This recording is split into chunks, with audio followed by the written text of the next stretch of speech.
저번 강의 때 조금 실수가 좀 있었습니다. 네. 이번 주 토요일 날 또 제가 그게 김포문학상 시상식이 있어가지고 그 저번 주처럼 좀 실수를 하지 않기 위해서 동영상을 좀 미리 조금씩 나눠서 이렇게 좀 촬영을 하고자 합니다. 그래서 오늘 어, 네, 타자화된 수행성의 아이러니 이렇게 되어 있습니다. 자, 이것을 같이 한번 보도록 하겠습니다. 어, 네, 원래 카메라 모드가 원래는 이제 이렇게 우리의 셀카 찍는 방향이 아니라 반대 방향으로 이렇게 해서 녹화가 잘 되는데 저번처럼 좀 실수가 있을 것 같아가지고 네, 일단은 한번 진행을 해보도록 하겠습니다. 자, 이게 보이실 겁니다. 네. 이제 정급변 시인님께서 하셨던 마지막 아이러니입니다. 마지막 아이러니인데, 타자화된 수행성의 아이러니다 이렇게 되어 있죠. 네, 이게 어떤 개념이냐면, 일단 우리가 그 전에도 이 타자화된 이 타자의 개념에 대해서는 우리가 계속 중요성을 말씀드렸고 이미 좀 오래됐죠. 예. 그리고 이 타자화된 이 의미는 나중에 예로 나오는 시, 임소라 시인의 시를 보면 훨씬 더 좀 더 쉽게 와닿으실 거라 생각을 합니다. 자, 그럼 이 수행성. 자, 이 개념은 또 뭘까? 뭔가를, 이 아이러니를 통해서 무언가를, 행위를 하도록, 그쵸? 만들어준다는 겁니다. 그러면 그 의미는 어디서 온 것인가? 라는 좀 차근차근 얘기 나오는데, 쉽지가 않아요. 근데 진짜 중요한 거는 사실은 네, 여기는 약간 우리 이제 안가주망, 즉 어떤 비판적 태도 그리고 이런 부분들을 조금 고민해 보실 필요가 있습니다. 쉽게 얘기해서 사회 비판적이고 이런 부분에 이 아이러니가 효과적으로 사용된다라는 얘기를 하고 있는 것 같아요. 자, 아이러니는 상황에 대한 진단이라는 의미에서 윤리적이고 정치적이다. 자, 여기서 보시면 요 단어 보이시죠? 그러니까 좀 사실은 좀 시와는 좀 뭔가 어울리지 않을 것 같은 단어입니다. 윤리적이고 정치적이다. 자, 하지만 실제로 이 문학이 어떤 저항적인 기능이라든가 이런 것으로 이미 사용됐지 않습니까? 그게 아까 제가 말씀드렸던 안가주망, 네, 참여적 태도, 우리 흔히 말하는 참여적 태도다. 사회 비판적이다라는 거죠. 사회 비판적이다 이렇게 보시면 되겠습니다. 네, 데리다는 자 미시정치, 로티는 사적인 측면을 부각시켰을 때, 뭐 이거는 지금 여기 있는 큰 맥락에서는 중요하지 않아서 제가 그냥 넘어갑니다. 이 아이러니를 활용하고자 주장했던 아이러니스트들은 스스로 검열, 반성, 윤리성을 동반한 정치의식을 요구하게 됩니다. 스스로 이제 정치의식을 갖고자 합니다. 정치의식을 갖고자 합니다. 정치의식. 그러니까 아이러니를 통해서 이 아이러니를 가장 효과적으로 사용할 수 있는 곳이 어디 있을까? 바로 이거죠.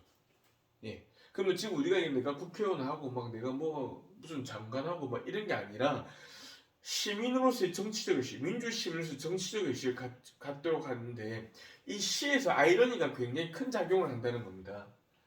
자, 그래서 로티에게 포스트 모더니즘 아이러니, 우리는 계속 지금 아이러니가 포스트 모더니즘이라고 하는 시대적인 어떤 이 큰 파도와 뭔가 이 연결성이 있다고 계속 주장해 왔습니다. 자, 진리를 주장하는 것을 포기하는 유일한 방법이자 공적인 판단에 거부하는 능력. 자, 우리가 그냥 이걸 맥락을 잊지 않고 여기 있는 이 상태만 우리가 본다면 좀, 네, 오해를 할 수가 있습니다. 우리가 여기 있는 걸 많이 본다면. 자, 예를 들어서 자, 포스트 모더니즘의 아이러니 가치란 어 진리를 주장하는 것을 포기한다. 자, 우리는 당연히 이 단어 속에서는 우리는 왠지 뭔가 모르게 긍정적인 어떤 심적인 반응을 보이게 되죠, 우리는. 근데 우리가 이게 진리라고 주장하는 것을 이제 포기하게 한다. 저는 이게 제일 중요하다는 게, 우리가 섣불리 어떤 도덕성이나 윤리성을 함부로 얘기한다든가 그리고 이것이 진리라고 섣불리 주장했을 때 그거는 잘못하면 어떤 큰 권위주의 또는 파쇼가 될 수 있다고 저는 분명히 말씀을 드렸습니다. 그래서 그런 것들을 포기하게 만든다. 아이러니가. 도대체 아이러니가 뭐길래 이렇게 이런 거대한 담론을 네, 이렇게 얘기하는 것일까요? 네.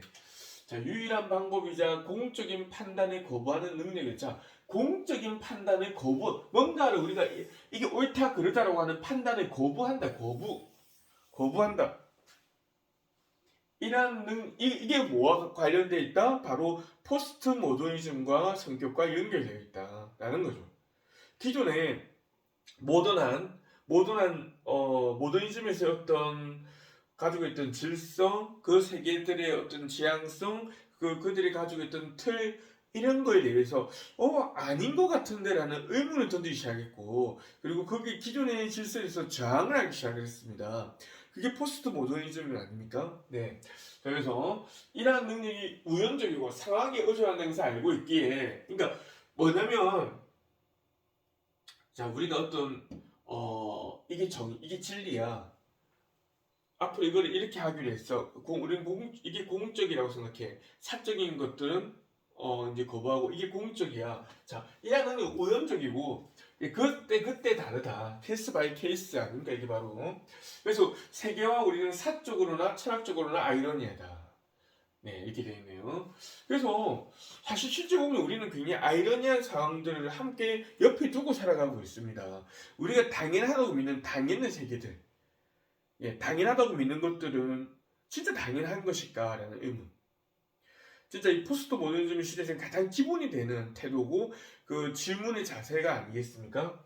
네, 그래서 따라서 그의 아이러니는 근본적으로 사적인 태도에서 비롯되며 한 언어는 다른 언어 중 하나일 뿐이라는 인식을 긍정한다. 뭔가 절대성은 상대적이다. 다원주의. 네. 자, 그래서 언어학적인 텍스트를 본다면 우리는 이렇게 생긴 이걸 꼭 사과라고 부를 필요가 있습니까? 이걸 우리가 사과라고 부르는 건 진리가 아니잖아요, 이게. 그때 다른 거죠. 어떤 애들은 얘를 애플이라고 부르지 않습니까? 어떤 애들은. 그쵸? 네, 이런 것들. 네.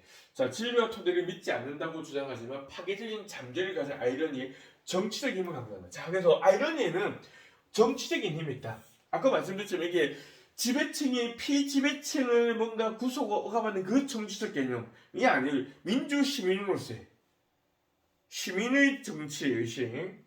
자, 그래서 아주 굉장한 파괴력 있다. 잠재력을 가지고 있다라고 얘기를 하고 있네요. 네. 자, 다음. 그래서 공적이고 보편적인 도덕관념과 체제에서 벗어나 개인적인 자율성을 추구할 수 있는 용기를 사적인 아이러니의 실천에 연주했다. 자, 다시 한 번 더. 자, 공적인 것에서 벗어났는데 우리 자율성, 자유. 그렇지? 이게 바로 뭡니까? 아, 이 사적 아이러니의 실천력이다. 실천력. 이 실천력 아까 얘기했던 뭡니까? 수행성의 아이러니. 수행적이다. 네. 자, 허천 역시 공적 담론을 불신하고 소고적인 담화와 이성감을 멀리하려는 현실적인 실현성에서 아이러니의 가치를 발견한다라고 되어 있죠. 그래서 자, 다시 한번 말씀드리지만 계속 아이러니가 어떤 정치성을 가지고 있다는 얘기를 하고 있습니다. 정치성. 자, 그리고 이 부분 좀 잘 보셔야 될 것 같습니다. 버틀러에 따르면 언어는 수행적. 우리가 언어를 사용한다는 것은 실제로 존재하지 않는 대상을 존재하도록 만드는 행위다. 그러니까 언어 자체가 추상적이고 환상적이라는 거죠. 실체가 아니라는 겁니다.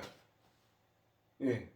야, 너 착하게 살아야 돼 라고 했을 때 우리는 착하게 산다는 것에 대해서 아무런 비판적 의식 없이 그냥 봐야 되는 거죠. 왜냐면 공적인 판단이 들어가 있고 다들 그래야 한다고 말하고 있기 때문인 거죠.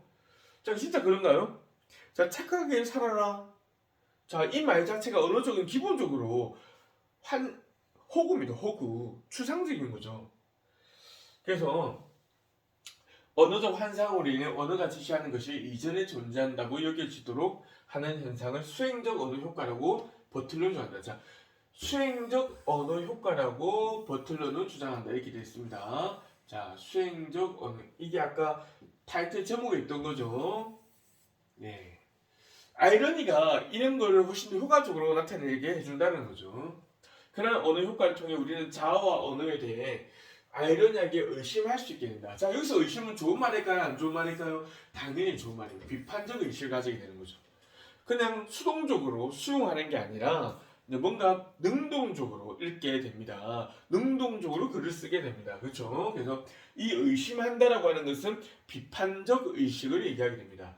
따라서 아이러니란 절대적 명제처럼 믿고 있을 줄 알았던 것이 실은 이 언어적 수행성으로 인해서 만들어지는 허구에 불과하다라는 것을 우리는 알게 돼요. 허구에 불과하다. 네. 자, 그럼 드디어 이제 이거를 이제 우리가 인식하는 순간 세계가 다르게 보이게 되는 거죠. 세계가 다르게 보이게 된다는 겁니다. 지금 우리 눈에 보이는 이 세계의 많은 물상들이 기존에 우리가 색깔이 있던 하늘은 파란색, 뭐 하늘은 하늘색, 바다색, 나무는 파란색, 뭐 녹색, 그린. 자, 이런 개념들이 진짜라고 우리는 다시 생각하게 되는 거죠. 어떻습니까? 여기서부터 우리는 굉장히 획기적인 변화를 가지게 됩니다. 누군가는 기존의 질서에 많이 얽매이고 기존의 어떤 형식의 틀에 억압되어 있던 사람들은 이해할 수가 없겠죠. 나무가 예를 들어서 회색이다. 나무가 파란색이다. 뭐 이렇게 얘기했을 때 이건 뭐 얘기하는 거? 우리가 모르는 다른 나라에 있는 어떤 다른 수종, 여러 다양한 수종 중에 하나인가? 이렇게밖에 인식이 안 되는 거죠. 지금 우리 눈에 보이는 파란색이 아닐 수 있다는 겁니다, 이게. 근데 이걸 갖다가 이 언어적 개념을 근간으로 해서 어떤 아이러니를 정치적 도구로서 사용할 수 있다라는 얘기를 하고 있는 거예요, 여기서는. 아이러니가 정치적 힘을 가지고 있다. 그럼 여기서 정치적에서 누군가를 뭔가 가르치고 교시적으로 누군가를 가르치고 뭔가 사람들을 뭔가 이렇게 선동하고 뭐 이런 게 아니라 비판적 의식을 가지게 해준다. 우리가 당연하다고 했던 것들에 대해서 의심을 하게 만들어준다. 그게 아이러니가 가지고 있는 힘이다라는 얘기를 하고 있는 거죠. 저는 여기 굉장히 큰 공감을 하고 있습니다. 자, 다음. 네. 그 다음 장 보도록 할게요. 네.